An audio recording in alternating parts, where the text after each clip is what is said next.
तरी सुद्धा रयतेचा राजा, जाणता राजा, प्रजाहितदक्षक राजा म्हणून आपण शिवरायांनाच कावळवतो.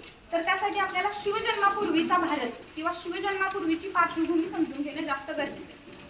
तर जर सुरुवातीपासून विचार केला तर पहिल्यांदा संपूर्ण भारतभूमीवर मौर्य साम्राज्य, त्यानंतरच्या काळात चोलाज आणि पांड्यास, त्यानंतर आसाममध्ये अहोम साम्राज्य.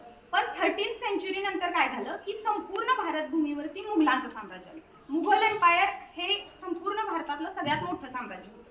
अशा काळात हिंदूंवरती अनन्वित अत्याचार केले गेले. असे अत्याचार ज्यांची आपण कल्पना सुद्धा करू शकत नाही. धर्म परिवर्तन केलं जातं. इथल्या स्त्रिया, मुलं यांना मिडल ईस्टमध्ये किंवा अरेबिक कंट्रीजमध्ये जाऊन त्यांना गुलाम बनवलं गेलं. अशा गुलामगिरीच्या साखळदंडातून आपल्या भारतभूमीला मुक्त करावं अशी बऱ्याच जणांची इच्छा होती.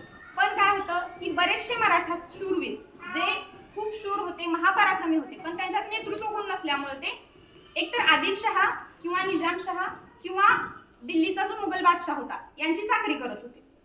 अशाच काळात काय झाले तर भगवद्गीतेतला एक श्लोक आहे, यदा यदा हि धर्मस्य ग्लानिर्भवति भारता अभ्युत्थानमधर्मस्य तदात्मनं सृजामि. म्हणजे जेव्हा जेव्हा या धर्तीवरती अधर्म, अत्याचार, दुराचार यांचा कहर होतो त्यावेळेला काय करतात तर स्वतः ईश्वर या धर्तीवर जन्म घेतो आणि पुन्हा एकदा धर्म संस्थापना करतो.